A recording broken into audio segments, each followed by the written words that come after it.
What's up, everyone, and welcome into the Buffalo Sports Collective. It is Monday, April 24th, 2023. As always, I am PK alongside my co-host, Phil.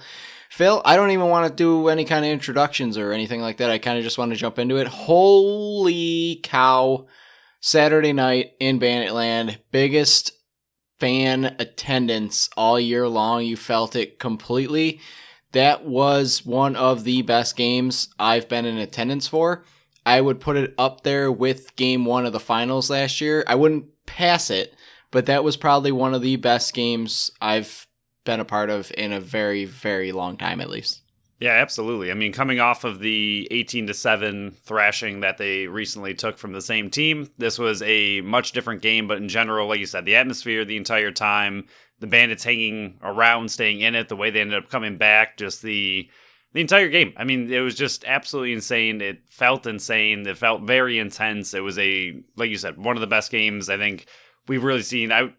Probably the best seems steep to say, but one of the best in-season games I think we've possibly ever seen between two teams. I mean, both tops in the East. We know that they're arguably the best in the East, and they went at it, and they looked like every single part of a potential playoff series that would be just absolutely insane and as massive as it was last year. So remember, you can follow us on Facebook and Instagram at Buffalo Sports Collective and on Twitter at Buffalo Sports Co. Don't forget to subscribe to our channel wherever you listen to podcasts. Check out our website at buffalosportscollective.com and check for the time breakdowns in the description of the show. We'll jump into it like we were just talking about. We gave it a little bit of a tease, and it wasn't much of a tease because we're jumping right into it now. Saturday night, Fan Appreciation Night in Banditland, final home game of the regular season. Winner takes the East, and the Buffalo Bandits do just that. Win it again, third straight year, I believe it is, of a actual season completing. They won 11-10. They outscored the Rock 9-6 in the second half after being down 4-2. Byrne and Frazier had the Hatties. Smith had 2. Buchanan, Nanacoke, and McKay had 1. Well, 1 each. Vince made 44 saves. Shots were 60-54 in favor of the Bandits. Face us, 15-10 in favor of the Rock. Rock were 1 for 4 on the power play. Buffalo, not much better, 1 for 5. Phil, where do you want to start with this one? I don't know if there's any bad or good place to start. I guess we will start with everybody's favorite because it's been the talking point of months, I believe, maybe the entire year. So we will kick it off with the offense. Going up against the league's arguably best defense, best goaltender, just absolutely shut down team, averaging less than 10 a game. You were able to put up 11. And not only were you able to put up 11, you had quite a lot of swag doing it. But I think the biggest thing with this game for the offense is exactly what we see on the score sheet, is they were able to find depth scoring and really kind of spread it out a little bit more outside of Byrne and Smith. Frazier getting the hat trick is absolutely massive, not only for the team and his own confidence, but just having that other guy who can step up and score a lot of goals. That's something the team has been missing for a little while. Obviously, with all the injuries, they just haven't had the depth on offense that we are used to with this team.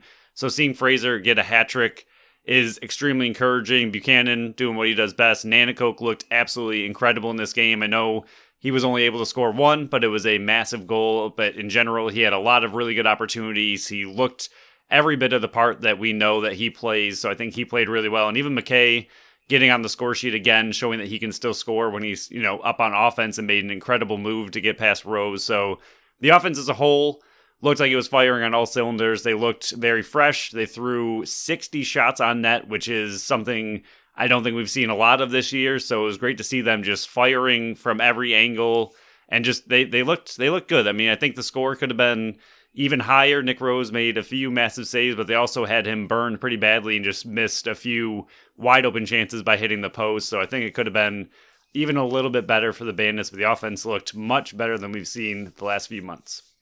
Phil, I normally tap myself on the back, but this time I'm going to come over there and just pat you on the back because you said it right before the game when we were talking in the lobby eating my $3 popcorn. Ian McKay you mentioned him. Do you think you're going to see any extra shifts up at the forward group? And I went, I think you're going to mostly just see him on defense, especially with this offense with the Toronto Rock. I think you'll see him in the transition game.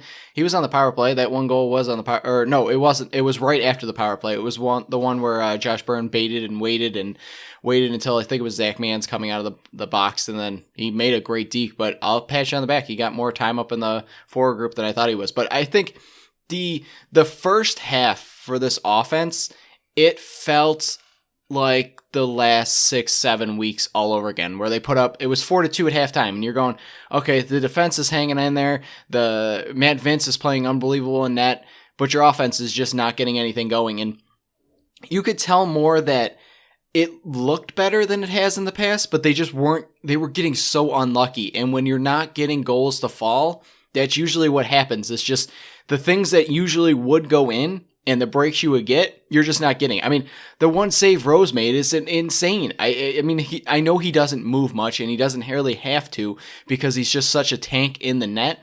But that one chicken wing arm save he made should have been a goal. There were multiple posts. There was one that was on the line, and I still don't know how that one didn't go in. But the benefit of the Bandits, they are such battle-tested team right now based on what they've been overcoming all year long. I mean, winning the East, having a chance to win the number one seed in the entire playoffs. And this offense just wasn't fazed by only scoring 2 goals. They came out and they put up 9 on them. It just seemed like something switched in the second half where everything was going in at that point, where the breaks were going with them. They went on a 4-goal run, and I mean, after going down 5-2 to start the third, they went on a 4-goal run. The Rock, their biggest run they had was 2 goals, and Byrne got it going on the power play after, doing the typical Josh Byrne, where it was baiting, I think it was Jubenville on the penalty there. But it seemed like this off, and I'll date back to the Friday show. I said they needed to put up 13 goals to make me feel better. They only put up 11, but after seeing the second half and what the offense in general looked like, I will admit, I'm feeling better moving into the playoffs. I know we're coming off a high of that game, and the excitement's still there, and the number one seed's theirs and everything, but the offense looked like it was back, and I mean, I guess we can talk about Nanticoke a little bit more. I think he played a massive role in it, even walking away with just 1 goal, 1 assist. Yeah, I mean, again, just being that guy that's missing on the right side is the guy who is taking a lot of defenders with him, taking 3, 4, 5, sometimes at times, just taking a beating, somehow holding onto the ball still. I don't know how he does what he does, but just being able to disrupt their defense on a consistent basis, even if it's not a play that ends up getting a goal. I mean, you can just tell that the defense then has to be concerned about what Nanticoke can bring on that right side. And then when you have him and Dane out there at the same time, he's setting picks, allowing Dane to do a little bit more of what he does. And sometimes it's not always about the pick and roll or that kind of idea. I mean, Nanticoke can also free up space so Dane can find that perfect assist that he's very used to doing as well. So it just gives him a little bit more breathing room, a little bit more space to do what he does. So Nanticoke being back in the offensive lineup looked really good, and it definitely helped the team have quite a big boost there. But a player that is, I don't want to say concerning because it sounds too harsh, but a player that seems to have disappeared the last 2 weeks that is mildly concerned to me is Chris Cloutier. I think I said the same thing. When he had that diving one across the crease and it didn't go in, I turned to Brooke. I went, he's got to get one to fall. I know he had 5 assists last week and I think 2 in this game, but where did the goals go? They dried up. Right. He's still out there. He's still making a difference. He's still contributing to the team. That's why I think concern is a little, I don't know how else to put it, but concern's not it. He's still making an impact, still a big presence on that offense. Not saying you got to bench him or anything like that, but his goals have just kind of disappeared from a guy who is used to scoring and heading into playoffs. That's not great for someone on the left side, because I think that left side needs some more help other than Josh Byrne. I mean, McCauley had a great play that I think was stopped by Rose on a very quick one-timer. But other than that, I mean, McCauley's more of your, like Nanticoke on the other side, but a little bit more of your just kind of pick and roll kind of guy, your guy who's going to free up the defense. He isn't really playing that role of offensive player right now, whereas Cloutier is always known to score insane goals, and whether it's diving through the crease or just snipes from outside. But like you said, the last 2 games, he's dried up a little bit, which is, again, not concerning, but hopefully in that Albany game, he can start to get it going and kind of roll into playoffs a little bit on a hot streak. Yeah, I mean, he's kind of been a bit more quiet since his overtime winner. And like you said, he's doing a bunch of other things on the offensive end that don't appear up on the scoreboard. But, I mean, that one dive across the crease, he got out of the goalie box in time and was able to allow Chase Frazier just to have that insane between the leg goal, number 3 on SportsCenter, which I don't know how it was not the top play. But I'll go back to Nanticoke. We made such an important point about mentioning Brandon Robinson and his absence on the field. We did mention Nanticoke, but I don't think we really gave that the attention that it deserved about how much his presence in the offense was missing. Not just because he's a big-time goal scorer, but it's the other things that don't appear on the box score. It's the hard picks that you're setting. Like you said it perfectly. When he sets the pick, it's not always just to free up a Dane Smith shot. It could free up a Dane Smith pass that leads to a goal. He like you said, you can't get the ball out of his stick. How many times have you thought, oh my God, how does that ball not get out of the stick? He didn't drop the ball once, Phil. He had, let me look at this. 3 turnovers. I'm shocked it's that high. I don't trust in all the stats, but I'm shocked it was 3 turnovers.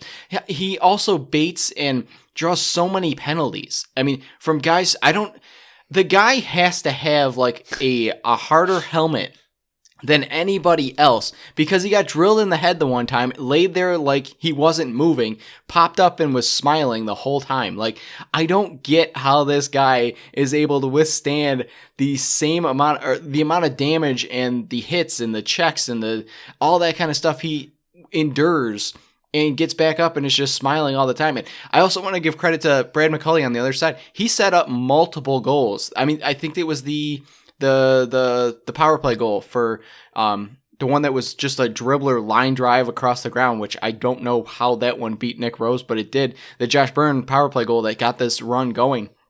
He set that pick to set it up. Both those guys are doing the dirty work that led to those 11 goals that were scored. So whether you see them on the stat sheet or not, unless you're watching the game, their presence and their work on the offensive end will not go appreciated. One of the things I think Nanticoke does, because my brother and I were trying to talk about it, I think one of the penalties he drew in the game where he got hit in the face, like you just mentioned, he does all the time. And we were wondering, like, why of all the players does he get hit in the face seemingly more than anybody? And I think on that play, especially when they showed the replay, you could tell that one thing that he does that is a good way to play and also helps draw some of these penalties is he lowers his head a lot when he is driving forward he often takes guys on one-on-one. He's not scared of pretty much anybody, just charges at people full speed. And a lot of times when he does it, he kind of lowers his shoulder, lowers his head. So obviously his head is in a little bit more vulnerable spot, but it's also in a spot where he might get hit in the head and draw some more of those penalties. I think that's exactly how he drew that penalty where the guy hit him in the face, is because he just lowered his head to go at the guy, and then the guy went and got his stick up a little too high, and that's how you draw that kind of penalty. So I think that's one of the reasons why he so oftentimes gets a lot of those kind of hits to the head and also draws those penalties. Like if you compare it to Dane Smith and you watch the way that he takes the guy one-on-one, he's very upright, he's very tall, he's very, using his body more as a playing off the guy instead of kind of like a bull rush, whereas Nanticoke just charges full speed at you, head down. I think that's how he draws a lot of those, and it's great to see, and I'm glad that the Bandits have a guy willing to do it because I couldn't, and like you said, my goodness, the beating that poor man takes on a daily basis, it makes sense why he was out for so long with a little bit of a rough concussion, but for him to come back even after a concussion and have no fear of getting hit in the head multiple times, more power to him. Yeah, and that's exactly what we've been missing is a guy that can get to the middle of the field and put those goals in. But let's talk about the third quarter because my God, was it insane. Eight goals in 9 minutes, including 5 by the Bandits in around 4 minutes. And I think they were all insane. I mean, the Chase Frazier one that's all over the place right now where I think you're the one that said it. I don't think he had to put it between the legs, but man, was it a statement that broke the soul of the Toronto Rock.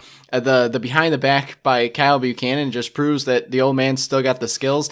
It's just that run of 4 straight goals. It felt like, okay, we got control, we got the 1-goal lead, but then the Toronto Rock scored 2 more goals right back. It almost felt like what more can this team do? You know what I mean? Like, they're putting the goals up. They're up. They got that 6-5 lead, but then the Rocks score 2 more, and then Kyle Buchanan ties it up, and then Corey Small takes the lead again. It just felt like every time the Buffalo Bandits had any kind of momentum, the Toronto Rock would get it right back. But I mean, I guess we can flip that over to the defense now. They were able to stifle this threat of an offense that I've been claiming the Rock have all year long. And I mean, being one of the second best offensive firepower in the league, they held the Toronto Rock that scored 18 on you just a couple weeks ago to 10 goals. That's unbelievable. It could have and probably should have only been 9, Phil, with that challenge rule that we'll go over in a bit. That it seemed like a quick 30 seconds to me. But it's I guess, like I said, we switched it over to the defense. Rock solid effort. Plenty of guys stood on their head and played unbelievably. Yes, there were a few slip-ups. There were a few gaffes in their defensive scheme, which are going to happen against a talented Rock team and in lacrosse in general. But they stood on their head and they played unbelievable versus the second best offense in the league. And they've done it time and time again, excluding the one Rock game all year long. Yeah, I mean, as far as a negative for them, I think the only real negative was that the timeout right before half, that was a soul-crushing dagger for them to score with 3 seconds left on a perfectly set up timeout call play that they ran just, again, perfectly. I mean, everything they did shifted around perfectly, and that seemed to be the exactly how they drew it up. I mean, they just wanted to get that guy free in the middle for a good shot, and that's exactly what they did, and they scored.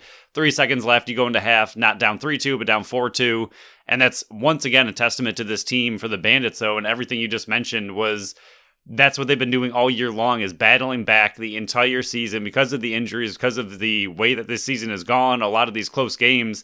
It gets them ready for a game like this where you're down 4-2 after just allowing another goal, and then even like you said in the third, Toronto just kept battling back and not letting the Bandits actually catch up or pull away. But then in the fourth, they really took off. But for the defense, overall, I thought they played great. I mean, I haven't gone over it yet, but they had the one really early rough transition goal they gave up. But other than that, I think the transition was pretty good, which is Toronto. One of the big things that Toronto does is has an incredible transition game. But I think for the most part, the Bandits were able to calm that down. Even the power play, like you mentioned, or the penalty kill in this aspect, I mean, the Bandits have a pretty solid penalty kill, but Toronto has a lot of offensive firepower, and the way they were whipping that ball around on the penalty kill and the amount of rebounds they were able to get without the Bandits really being able to clear it, to see them only score 1 goal on the power play for Toronto, I think that was also a just massive job by the defense. And then Matt Vince, I mean, my goodness, the man is just amazing. I know there's probably a few in this game that he would have wanted back, and that is nothing to say bad about his performance, but you could just tell there were a few that he let in that he was not happy about with himself. But for the most part, just an absolutely incredible game by him. And the end of the game, there was another, I believe it was the Bandits' 10th goal. The Toronto Rock came back very quickly after they were talking about Mose on the announcement, and they had an insane transition attempt that Matt Vince stopped, and then a massive rebound that he stopped again right after, and I think the crowd kind of took over and cheered for him, and then just the end of game onslaught that Toronto loves to do against the Bandits. Like, it goes back to the playoffs and the Eastern Finals, that once again, that comes down to that 1-goal game and that last possession where you just don't know what's going to happen, but Matt Vince played absolutely incredible, especially those last couple of saves. Yeah, if the Matt Vince slander, which shouldn't be out there to begin with, you could be critical. Like, we've been critical of Matt Vince on this show. We're not afraid to do it. There are times where you have to be critical of a player, but it's the insane criticism that he would take from some fans, and I say this so many times. I know it's the minority, but there really shouldn't be any criticism like that by Matt Vince. Go, oh, he's over the hill. He can't perform anymore. They should be looking for another, the future guy. The guy just won the goaltender of the year last year. He's going to be in contention for it in one of the final 3 this year. I mean, if anybody is still saying that, pull out the last 30 seconds of this game. Just play it on repeat until they go, okay, I get it. Don't have to do it anymore. He saved this team. He's the reason, or you can see how much appreciative his teammates are. He won the MVP, voted on by the players. He's just an unbelievable performer that comes up clutch when he needs to. He allowed 6 second-half goals. How many times this year, Phil, have we gone in here and just went, they stood on their head in the second half. Matt Vince bounced back and just played unbelievable and kept his team in the second half. Or in the first half, he kept them off the board. The Rock had 4 goals in the first half, and your Buffalo Bandits had 2. You don't think for a second that the team won this game on the back of Matt Vince, who kept the Rock within grasp. I mean, 2 goals from your offense in the first half is horrible. It's terrible. We already went over the whole situation about getting unlucky and when goals aren't falling, they're not falling, all that kind of stuff. But your defense and your goaltender has to keep you in the game when the goals aren't flowing, and that's exactly what he did. I mean, he did the old style 90s stacking the pads at the very end there. Even before that, he did the toe save. It's just the saves he was doing, he didn't look like a 40-plus-year-old man to me, Phil. He looked like a guy who still has 10 more years left in this league. And Matt Vince, if you're listening, please play 10 more years because you can, and we need you in net because I don't know what this team would look like without Matt Vince between the pipes.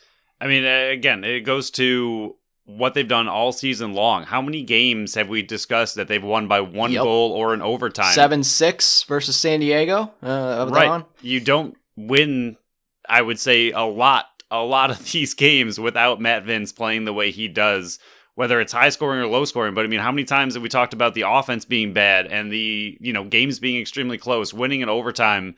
You don't get those wins without an incredible goaltender keeping you in those games the entire time. And while this offense has been rough all year, again, we've talked about it to death at this point, about them not being quite, what we expected with all the injuries, but with them playing not nearly as good as we are used to seeing them, the only reason that you continue to get win after win after win is because you have a guy like Matt Vince between the pipes, and there's simply just no one else out there right now that I would want instead of Matt Vince. And he showed it once again in this game, and this team showed it in this game. I mean, you and I, going into this game, I know we both picked them to lose, but in general, I think we had a bit of a rough feeling heading into this game. I think it's one of the first games all season long that I've really felt the Bandits were the true underdog heading into this game. I don't know if that's the way they felt necessarily, but I think going into this game with the way Toronto's been playing, with the goal differential they're putting up, they were clearly the team, especially after that 18-7 game. They were the team in the East before this game, and I mean, that was incredible for the Bandits to come out and put up that statement win and really just kind of put that all aside. And like you said, 4-2 at halftime for them to come out in the second half. You mentioned how bad it was between these two in the second half, as I know the 18-7 kind of screws things a little bit, but how bad the second half between these two teams was in the first game that Toronto really took over in the second half, where normally the Bandits are a second half team. And in this game, finally, especially in the fourth quarter, the Bandits were able to kind of take that back and take it and run away and get the win. And it's just such a massive win, not only for the East, but for the Bandits' confidence going into playoffs. You just needed this game at the very least to be close, no matter what happens, but to be able to prove to themselves that they can beat a team like Toronto right now, I think is just, it's huge. It was a extremely fun game, extremely loud game, very, very physical. And that is, I guess, if you want to talk about that, we can talk about that next. Yeah, I mean, this is the 8th time these two teams have met in the last 2 years. And if I were a betting man, I'm thinking they're going to meet at least 2 or 3 more times in a couple weeks. But yeah, the only other thing I wanted to just mention, because I feel like I have to throw a little bit of a negative in here, is if you do meet in round 2 of the finals of the Eastern Conference, they have to figure out how to stop Corey Small. And the reason behind that, in the 3 games, if I remember correctly, he has 22 points against you. He is the Buffalo Bandits kryptonite right now when it comes to the Toronto Rock. Yes, Schreiber had 3-1-4. Keogh 1-2-1. Even Rogers had a great game, 3-3-6. And you blame me for that one. I'll take credit for that one because I still love Jalen Rogers. Come to Buffalo maybe towards the tail end of your career just so I can meet you, whatever. But I still think that the defense has to figure out a way to shut down Corey Small, whether that's them focusing more of their attention on Schreiber and Dan Craig. I mean, they shut down Dan Craig. He had 2 assists in this one, but it seems like Corey Small is the biggest issue for this defense to figure out. And if that's the biggest issue they're having right now, and Corey Small being the thorn in their side, you got plenty of time. But yeah, it's the physicality and the bad blood between these teams. It didn't even end in the game. The Toronto Rock wouldn't go to their locker room at the end of the game. It's just, if there is anything that anybody wants to wish for their birthday, it is to see these 2 teams meet again in the second round of the Eastern Conference Finals, with the winner moving on to the championship, Phil. That will be must-see TV. That will be something that you shouldn't take young children to, because you always say that there's respect for one another. They respect each. I truly believe that both of these teams respect each other and the competitiveness to it. But you can still hate each other and still respect each other. And I think the hatred and the bad blood went from where I didn't think it could get any higher to a whole nother level based on that entire game. And it wasn't even as dirty and as chippy as I thought it was going to end up being, with, I think, being as close as it was helped with that. But man, if there is anything that I am rooting for right now, just on a person that covers the team in the league, it's to see these 2 teams meet in a 3-game matchup to see who makes it to the finals. And my God, it's got to go through Banditland. Yeah, speaking of the physicality, I mean, you mentioned plenty of excitement there, so I'm going to just let you end that one. But the refs this game, we've been overall not too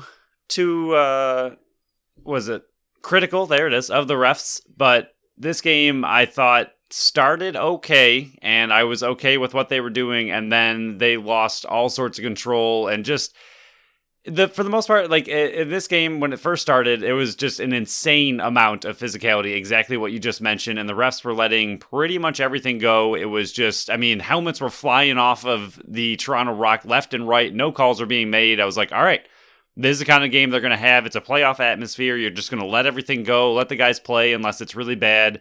That's fine. And then they started calling things that were a little bit simpler calls, and then they let some really, really rough plays go, and they just got very inconsistent toward the end. And honestly, I'm all about letting players play and letting it, be physical, but I think they lost control of this one as far as some of the calls that should have been made that weren't. I mean, I forgot who it was, and it happened on both ends. I mean, again, to start the game, the Bandits were just ripping Toronto Rock players' helmets off left and right. I mean, every single time you saw a guy down on the ground getting crushed. And I mean, thank goodness that the Bandits came out that way, because I would much rather you start that way and see how the refs are calling it. If they're not going to call it, keep it up, because Toronto ended up giving it right back. But I'm not sure who it was who was diving in the crease, but somebody I don't know, you might remember. I don't know if it was Nanakoke maybe, going into the crease where they had him literally in a headlock, dragged him to the ground, and ripped his helmet off. Yeah, it was Nanakoke. And there was no call. There was another one against Josh Byrne where he got just a stick directly to the head.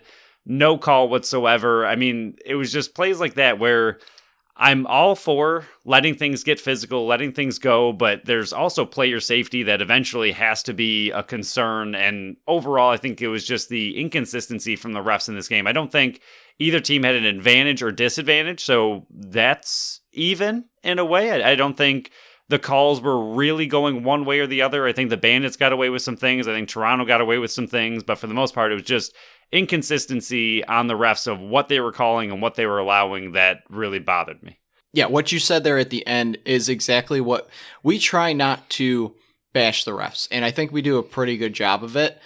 The biggest thing that we've always said on this show, and you can check the record, you can listen to the old episodes on it, it's you have to remain consistent. If you're not going to call something, don't call it throughout the entire game. If you're going to call something, call it throughout the entire game. And it just felt like I wasn't mad about any of the calls that were made. I wasn't mad about any of the calls that weren't made. What I was mad about is there were things that you would call, and then something else would happen which was the exact same, and you would let that go. And I understand the refs have a difficult job. I would never want to be in that position. They get hated on no matter where they go. It doesn't matter.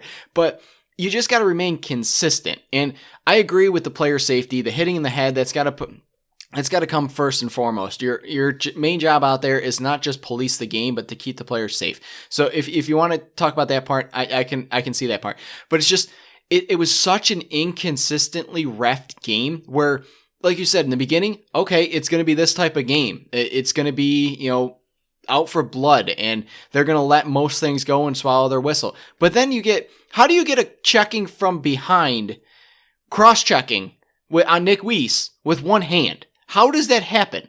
If you want to call it slashing, it was probably a slash because he slashed him in the back of the head and in the back. But not only were they inconsistent with the calls they were making, they were getting the calls wrong. It wasn't a checking from behind. It wasn't a cross-checking. It was a slashing if you're going to call anything. It's just, I think this is the only game of the year, and I'll have to go back and listen if I'm wrong on this. I'll check myself. But I think this is the only game where I actually had issue with how they were reffing, not the calls that they were making, just the way they were policing it. And I think you set it up perfectly. I think they lost control of it because of the way they were being so inconsistent. The players didn't know what they could get away with.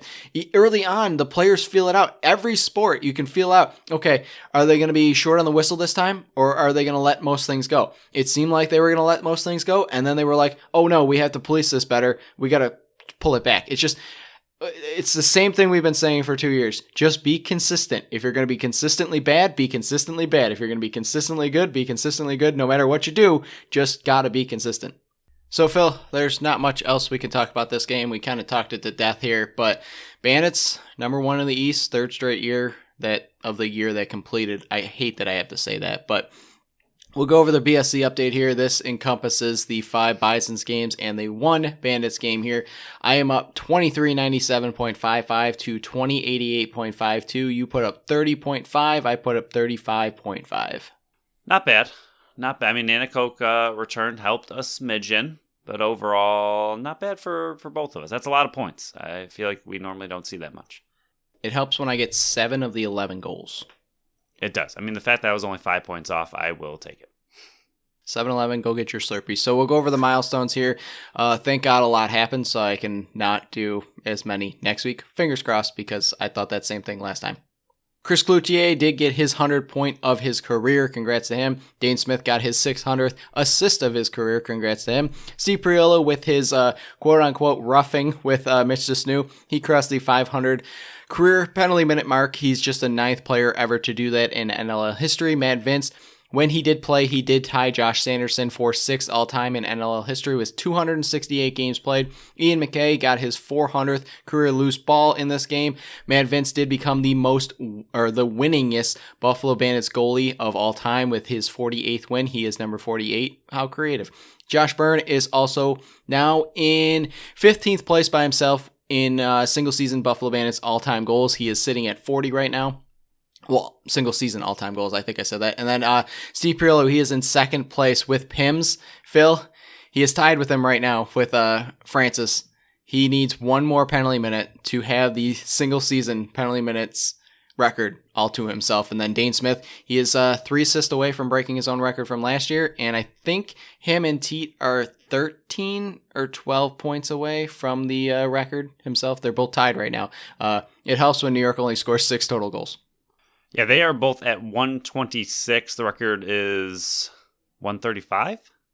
137. Why do I always think it's 135? I have no idea. 137. Anyway, 137. So yeah, they are 11 points away. I don't think 135 last year. That's probably why. Where he came up just short. Probably do it. So I don't think either of them are gonna really get that. And as far as MVP goes, I don't think the points necessarily will matter between those two. I think what Dane has meant to Buffalo has been a little bit more than Jeff Teat to New York. I mean, no offense to Jeff Teat. His season and the cast around him is still absolutely incredible, especially for just his sophomore year. He's going to be one legitimate player and probably just smashing records left and right. But the way Dane Smith has been able to carry this offense through all the injuries and carry this team and just do such a good job for everything that he's been able to do and keep this team in first place in the East, I think he is right up there with probably Del Bianco for a MVP vote and look at. And because he got it last year, I don't know if they're going to want to give him back-to-back, but we'll see. we will see. And his assist record, I would be kind of sad if he doesn't break it at this point, needing only that couple. And I think you had one correction. Chris Coutier got his 100th assist. I think you said points. You're right. It is 100 assists. Thank you. He has more than 100 points, but it was his assist. But still, and even Priolo, to catch up to Francis in a single season is not an easy thing to do because Francis just fought everybody every single game. I think if the league back at the time when Francis was around was 18 games, nobody would ever touch his penalty minutes because that was all he did was just get the crowd going, fight people, and just absolutely demolish everybody. And the building was usually just deafening after his fights, and it was a lot of fun. But congrats to Priolo, really catching up to him. So on our next show, we will go over the Buffalo Bandits and the Albany Firewolves preview, get a little revenge for week 1. So Phil, we'll move on to the Buffalo Bisons. What was a high for the Buffalo Bandits is a low for the Buffalo Bisons. We have 5 games to go over because, spring, worst season on the face of the planet. I'll just go over the scores really quick. Thursday, game 1, they lost 10-2 in 7. The Thursday, game 2, they lost 3-2 in 7. Friday, though, they did win 3-2. Saturday, lost 11-6. And then Sunday, they won 11-6, so in the series, they lost 2-4. Not an ideal start to the season that we were hoping for the Buffalo Bisons. No. Nope. And, we talked about the roster preseason. We looked at everything. They looked like they had a lot of young prospects mixed in with some great veterans. Pitching staff looked like it was going to be legit. Hitting, we were finally going to get some runs. I understand it's still early. There's no cause for panic necessarily, but this is just not going how we expected. They're losing some close ones. You lost 3-2, you won 3-2. Losing 10-2 is not close. Losing 11-6 is not close, but then flipping it and winning 11-6 was exciting. Overall, it's just not the way we expected this to start. Some players that we expect to do really well and be very consistent are struggling mightily, and I think that's just a big part of it, is that the top of the rotation right now as a whole, not necessarily prospect related, but Lawrence is struggling still quite a bit. The top of the pitching rotation is not doing great, and the top of the hitting rotation or hitting roster is not doing great, and when the stars of both of those are struggling, the depth is most likely going to struggle as well. So when your top players aren't doing well, that's kind of where the team will follow, and that's kind of what we're seeing. So it's overall just a struggle in spring here. I think we at the BSC will just blame the weather because that's what we do. And if there's any way to sneak the weather in real quick, that's how I'm going to do it. Expert analysis here coming for you, Phil. Thursday, they lost 3-2. Friday, they won 3-2. Saturday, they lost 11-6. Sunday, they won 11-6. I wonder if that's ever... it's had to have happened in the history of baseball, right? Where you lose the game before and then you win it the exact same score back-to-back times?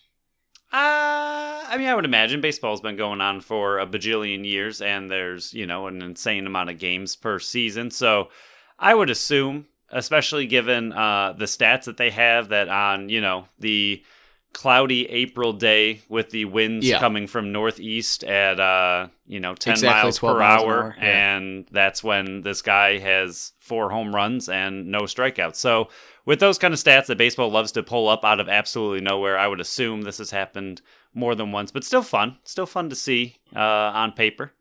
Yeah, it seemed like the game 1 and game 2 of the doubleheader on Thursday, the Bats just couldn't get going. They only scored runs in the bottom of the 7th in the first game, and then again, the only runs came in the bottom of the 7th in the second game. And the hitters in the game 1 went 2 for 23 with 2 walks, 2 strikeouts, and they didn't have any hits until the final inning. It seemed like it's not.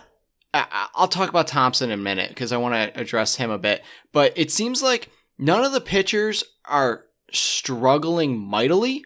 It's just they're giving up runs when they shouldn't, if that makes sense. It's just like Zulu. He had 2 innings pitched, 2 earned runs. Not terrible, but, it's Iser. He had a bad outing, 4 earned runs. But then you go to Friday, Brad, he came in, 4 innings pitched, gave up 2 earned runs. but then the rest of the bullpen shut it down. It just seems like the pitchers aren't struggling to an extreme level where they're giving up 6, 7, 8, 9 earned runs, but they're giving up 1 here, 2 there, 1 here, 2 there, where it's putting a damper on, and you're seeing the score totals be what it is. Because the Saturday game where they lost 11-6, 5 of the 6 pitchers gave up at least 1 run in that one, including Berman, who pitched the 9th inning. So it just seems like they got to tighten up. They got to be a bit more consistent, and that seems to be the biggest issue for them, at least in the pitching department. It's just they're not getting hit hard for the most of them,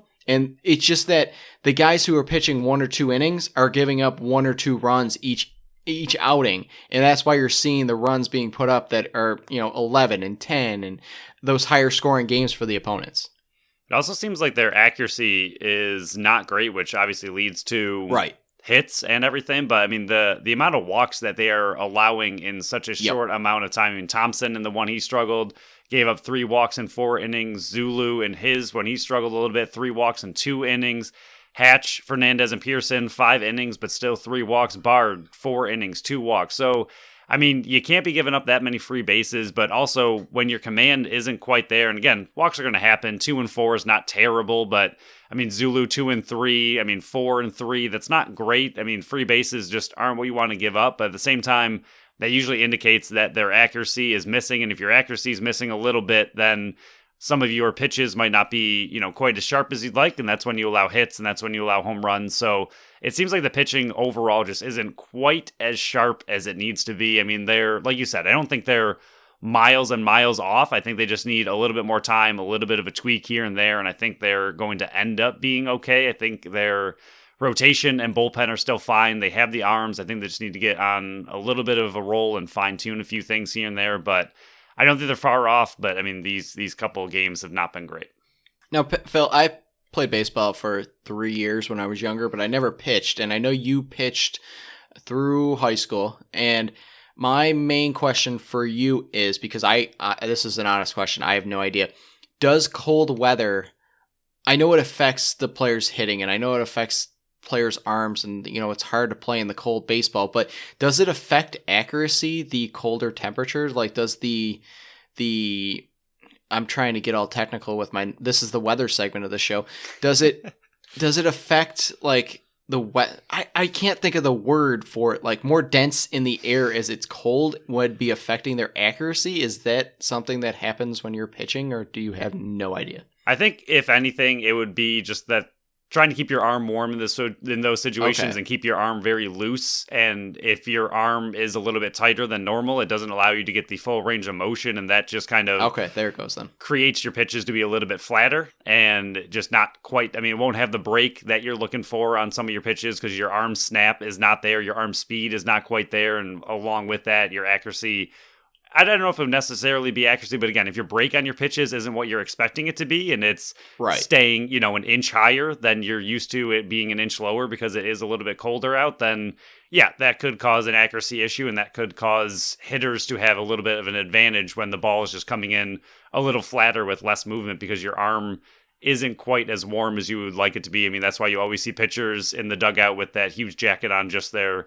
pitching arm, trying to keep it as warm as possible. It's because of kind of those situations. You want your arm snap to be there. You want your wrist really whipping that ball. And again, your arm speed is a big part of pitching. So if it is a little bit colder, it is a little bit tighter, it can cause an issue. Okay, because I was going to say it was more of a cold week this week, and the walks were up, so that could play in a factor here. But I'll talk about Zach Thompson, and then we'll move on to the players watching all that kind of stuff. But he has struggled mightily this year, and just to start on Thursday, he went 4 innings pitched, 6 earned runs, 7 hits, walked 3, gave up 2 home runs. On the year, he's 0-1 with a 9 ERA in 4 starts. He has yet to get past the 5th inning. He has allowed 25 hits, 17 earned runs, 5 home runs, 8 walks, 8 strikeouts, and with the teams are hitting .347 against him. That's not good at all. And he was brought in the offseason in, I think, a trade, if I do remember correctly. He has not performed very well at all. And yes, it's still early on, but those numbers, those walks, those hits allowed, I don't know if the weather's getting to him, but that .347 average against him is insane because anything above, 250 is not good for a pitcher, and he's got players hitting 347 against him. So it'll be interesting to see how he is this coming up series in his next start. But if he doesn't start going, he might lose his rotation spot. It was Chavez Young from the Toronto organization as a prospect minor league outfielder for Zach Thompson coming from the Pittsburgh Pirates. I loved Young. He was that fun, characteristic guy that was always on the field. Then he got hurt, and then we just never saw him again. Literally, because now he's not on the team anymore. Yeah, I mean, I don't know. Again, you can try to chalk it up to it being early, but those numbers are brutal. And, just all around bad. Just very, very bad. Very bad numbers. So, I mean, he's another one of those players that I don't know. I don't think we quite know how the developmental or that list works where you can kind of send them to get some things fixed, but I don't know what the regulations and terms. I don't know if any player on the team can go to that, or yes, if it's legal, I think it would be a good time to send a player that's struggling this poorly to that kind of situation, get him out of the rotation for a little bit, not months and months or anything, but maybe a few starts off, get him a little rest and just figure out what is going on, because he's not performing very well. And like you said, I think they had higher expectations for him coming into this season as a solid rotation arm, and it's not going great. So, like I said, for this series, they went 2-4, 24 runs scored, 28 runs against. Their record sitting at 8-12 right now. Player watch for the prospects that we're keeping an eye on more this year. Zulu, he went 2 innings pitched, 2 earned runs, 2 hits, 3 walks, 3 strikeouts. On the year, he's got 8 innings pitched, 7.88 ERA, and 11-4 K to walk ratio.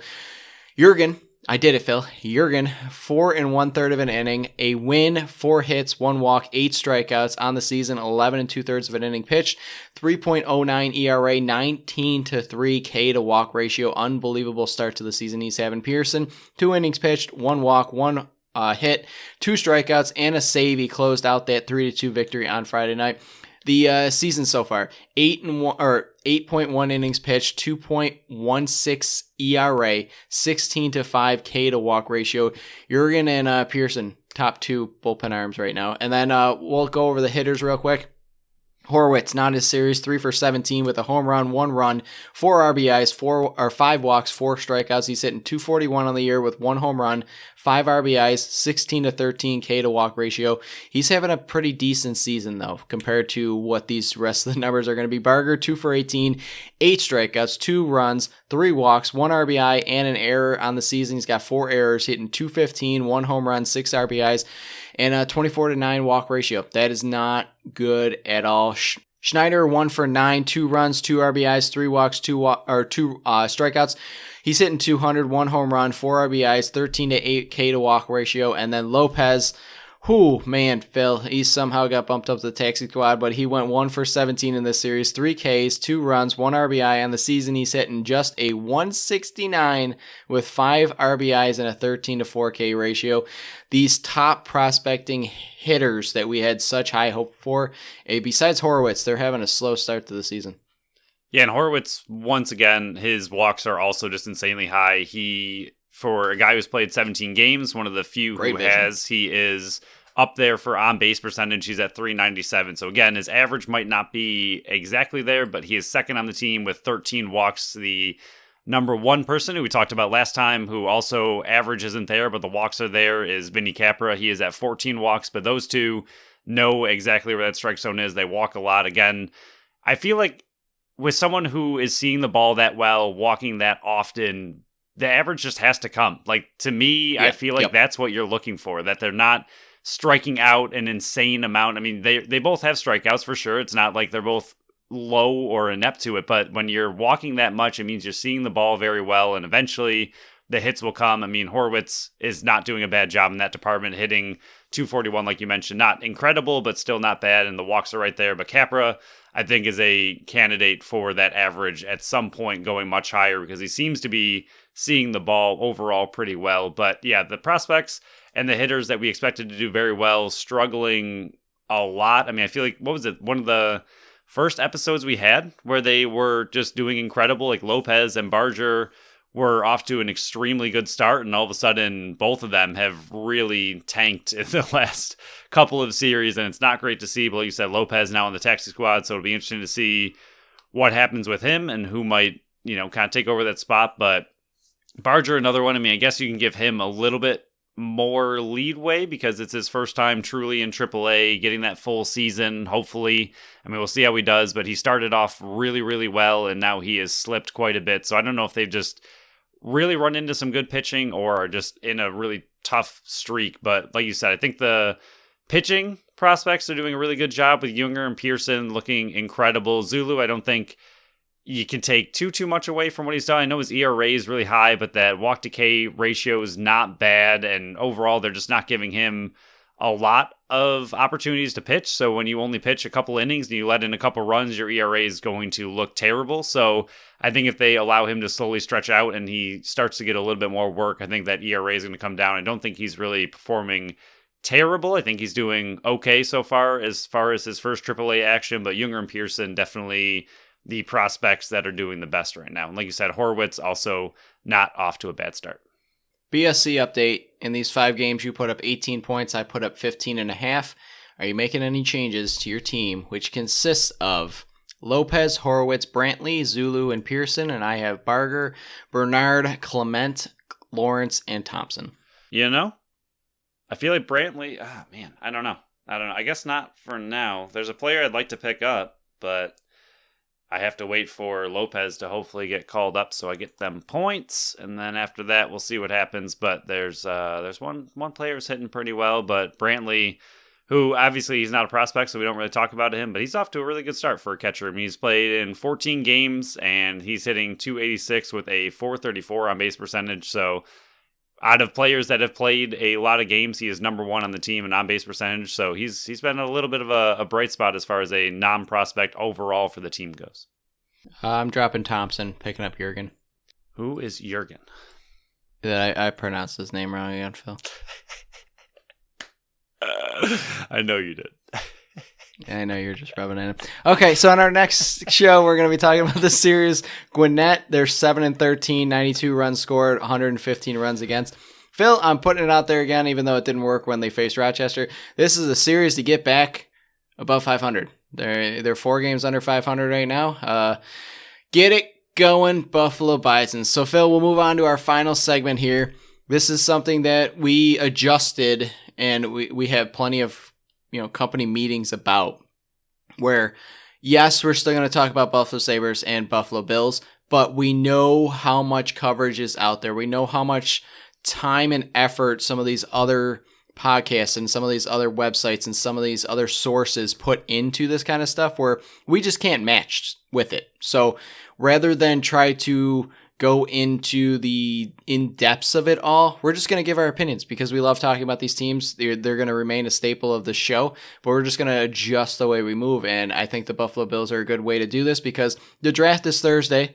It goes till Saturday. Round 1 is Thursday. Rounds 2 and 3 are Friday. And then 4 to 7 are on Saturday. Now, we haven't done much draft coverage whatsoever this year. I think we did a lot of it last year.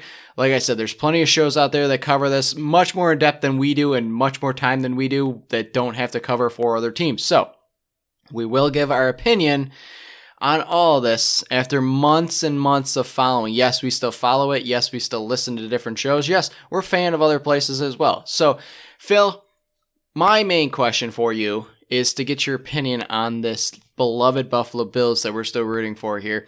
What position or positions are you targeting as Buffalo Bills GM for the day? And are there any players in those positions that you would be on the watch for? You know what? I'm going to throw it right back at you. Oh, great. Okay. I have a question for you because it's something that mildly bothers me, but it might be more of an NFL thing. This isn't legal. It is. But it's something that might happen around the NFL. I don't really follow other teams and what their draft boards look like and what their concerns are all that much. So I kind of really just focus in on the Bills and what we're doing. But around the league, and I will start with the Bills because that's who we're talking about. It seems like at least for the last few years, and especially last year into this year, the draft boards are incredibly similar as far as positions of need for the Bills. And I feel like even going back a few years, it's pretty much the same positions over and over.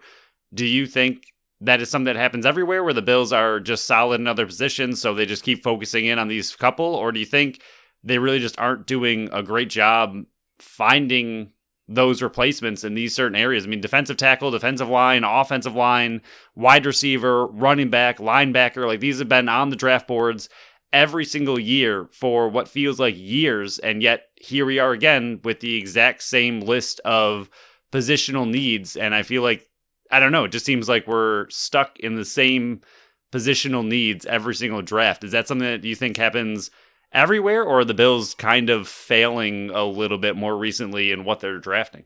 Well, for offensive line, I think that happens everywhere. Unless you're just unbelievably young, I think offensive line, you can never have enough bodies, and I don't think there's ever a time where there isn't a position of need on that 5-man rotation up top. You still need backups there too, swing tackles and stuff like that. So I think offensive line you can take out because I think that's for everybody. Now for the defensive line there, they have invested more resources with the the draft picks that they have owned than any other position that they've ever done in the history of the Buffalo Bills. It's just that is where they're coming up short. AJ Epinesa has not reached the draft capital that they spent on him in a second-round pick. I think Ray Rousseau, he's still very young and still unpolished, where I think if he gets another year with Von Miller, healthy Von Miller next to him, I think he's going to explode.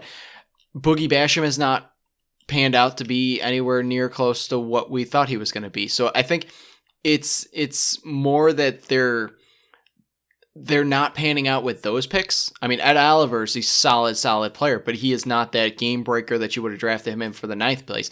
For a wide receiver, they just really haven't addressed that whatsoever. I mean, the earliest pick they've taken is Gabe Davis, and that was a 4th-round pick. Khalil Hodges was a 5th-round pick last year, and he didn't play at all. Isaiah Hodgins, he is now playing for the Giants. So it seems like they're not addressing that position at all besides the trade. And I know Brandon Beane would say, hey, they spent a 1st-round pick on Stephon Diggs, so if you want to count him as no, that's not how that works. You can say that's how that works all the time, but they have not addressed the wide receiver position at all in the drafts in the early top 3 rounds. So I think that's why that's always on the board.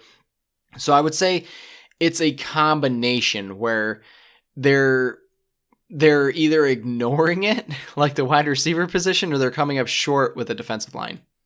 Yeah, I think defensive line, I think, is the big one because that is what you're using all of your high draft capital on. Yeah. So that, I think, is just a glaring what the heck is going on. And again, all these players are hard to project. I'm not saying their job's easy by any means, that you can just take any of these players and, first round's instantly going to hit. There's plenty of first round busts across the league. It happens all the time. There's some bigger ones, some smaller ones, but it happens every single year. So I'm not saying that they're doing a terrible job, but it seems like the draft capital they've invested in the 1st and 2nd round in the last few years has just not really panned out to what they're hoping for. So I think having the defensive tackle or edge tackles always come up in these mock drafts over and over and over after you've invested so much capital in them, I think that's just like frustrating to see that it just continues to be like, oh, let's see the Bills go get another edge rusher for the 100th time because they haven't already done that 6 years in a row trying to get an edge rusher to make. And then yet once again, 1st round mocks every once in a while have another edge rusher. But moving on, for me, I think one of the biggest things, I don't know, there's 2 glaring holes. Obviously, everyone kind of has it this way with wide receiver and linebacker. I mean, Edmonds is out, so you don't have a true middle linebacker to replace him yet. I think the draft is a good way to do that, especially because you need someone who is under cap control for a little while because the Bills cap is up against it right now. So I think that'll be interesting. The big decision to me for this team is wide receiver or linebacker in the 1st round. Which one do you go with? And to me, I think it all depends on how the draft board falls. I think that's kind of how it is every single year. But if a wide receiver, that is higher ranked, that they like quite a bit, falls to their position and ends up being an obvious pick, then I'm sure they will go wide receiver. But if a linebacker, same thing, falls to them that was higher rated than anyone else on their board, I would say they go that way. But to me, I think it comes down to wide receiver or linebacker this year for the first round. And the name that everybody keeps seeing coming up over and over and over as the wide receiver to fall is Quinton Jones. I don't know where they got Jordan Addison from USC seems to be the guy that everyone is kind of having the Bills look at as far as pick number 27. So I will, I guess, follow suit and go with that. But I don't know. I guess it's weird to say that a third wide receiver, and especially when you have Khalil Shakir, who had a decent rookie season and showed what he can do, that a third wide receiver is more important to the team than an obvious massive hole in the middle of your linebacker core that will start every single down, every single play on defense for the most part. Obviously, they rotate here and there, but you have a player completely missing from your defense, whereas a third wide receiver, I know they're kind of missing that second wide receiver because Gabe Davis, while good, hasn't panned out to be a true number 2 yet. So I understand that you'd probably have that wide receiver on the field quite a bit as well, but I don't know, to me, how you pick wide receiver over linebacker other than the fact that the AFC has become so offensive heavy, and that is the way to win games. Is it's going to be high scoring in the playoffs, and you're going to need all the help you can get on offense to win it. So I understand going that way with wide receiver, but at the same time, your linebacker core is just missing a massive part of it right now. Yeah, I'll try to fly through this because I feel the same way as you do. I wouldn't mind a trade for DeAndre Hopkins. It was one of my hot corners that he was going to be coming to Buffalo. So, I don't think the asking price is very high because if any team was meeting it, they would have been trading it. But he's definitely getting moved to the draft. So hopefully it's the Buffalo. But yeah, the first 2 rounds, one of them's got to be a wide receiver. One of them's got to be a linebacker to replace Edmonds because I don't think the guy is on the team, in my opinion. Defensive tackle, they don't have anybody signed past this year. So I think they're going to be taking one there. Tight end, unless they really like Quentin Morris, I do. I think he is good enough to play behind Dawson Knox in a position that they don't really, put a bunch of resources in, and they just signed Dawson Knox to a huge contract. So I don't think he's going anywhere anytime soon. So why would you invest in a guy that sits behind him like a Quentin Morris who had 11 receptions this year? And then offensive line. You always need somebody in the offensive line. Maybe bring in a right tackle to push Spencer Brown and see if he can, rise to the occasion. But yeah, the top 2 at the main part of the draft here is wide receiver and linebacker. You have to leave the draft with a first, second, third round wide receiver or linebacker. Otherwise, I think you failed. Yep, I agree. I mean, I don't know if we always agree this easily, but yeah, I think wide receiver and linebacker are your 2 obvious gaps in the team, and I think in the first 2 rounds you should be going after them. I know the Bills are all about not drafting for need and drafting for value. So if somebody is tanking, I mean, last year there was a linebacker tanking, which is pretty interesting. Oh God.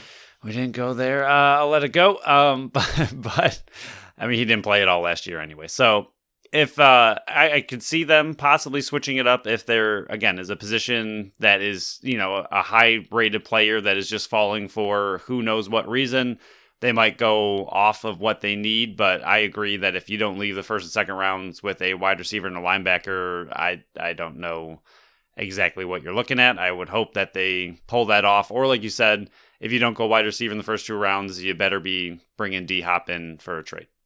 So that concludes that. We'll go over all the draft picks and what we think about them on the following Monday show because the Friday show we'll be recording as the first round's going on. But Phil, final segment here, MVP. I think if you listen to the first segment, you know who's coming. Matt Vince, insane 44 saves. He led the team to victory. He led the team to another division, East Division title.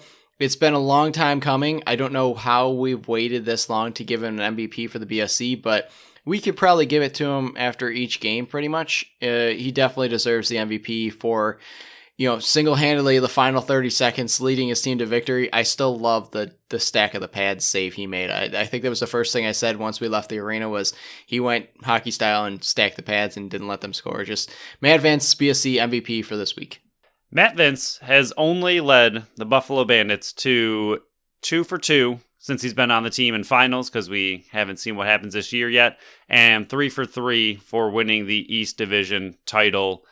I don't know what else you could possibly ask for the guy. And again, in 3 seasons, 3 completed seasons, like you said, you hate saying it, but 1 canceled season, in just that short amount of time, he already has more victories than any other Bandits goalie for all time. The dude is absolutely amazing. He's insane, and he is just leading them to the promised land for the most part. I mean, I know they haven't gotten the championship yet, and I don't think you can really blame last year on him. And other than that, 3 straight East Division titles and 2 back-to-back finals, hopefully a 3rd in a row this season. I just don't know what else you could possibly ask. He's good at lacrosse. So, Phil, anything else you want to add to the show before we shut it down for another work week? It was fun talking about the Bills for the first time in a really long time with the draft coming up. I'm excited, but the Bandits absolutely stole it. What an incredible game. And at some point, I don't know if it'll be soon or in the offseason or something, I will absolutely go back and probably rewatch that entire game because it was a lot of fun. Really glad it was at home. Really glad to be a part of it. And my goodness, really gearing up for playoffs. The March to May is on. Yeah, I think the only thing I forgot to mention, Chris Swenson, heck of a video tribute to him. I apologize immensely for just throwing it at the end here. It didn't get the attention that it deserves from us, but he definitely got the attention that he deserved from that game. Unbelievable tribute to him. I really thought he was retiring. I don't know if you felt the same way, that video seemed like a retirement video. Thank God it's not that, and it was just 30 years of service for the Buffalo Bandits, but my God, unbelievable. I think the player summed it up even better than I can. Banditland is not Banditland without the voice of the Buffalo Bandits and that Chris Swenson. So congrats to him. Unbelievable career so far, and looking forward to many, many more years with him on the call. So thank you all for listening to another episode of the Buffalo Sports Collective. Follow along with us on Facebook and Instagram at Buffalo Sports Collective, and on Twitter at Buffalo Sports Co. Visit our website at buffalosportscollective.com and subscribe to our channel wherever you listen to podcasts, while also leaving us a review on Apple and Spotify. Until next time, bye-bye.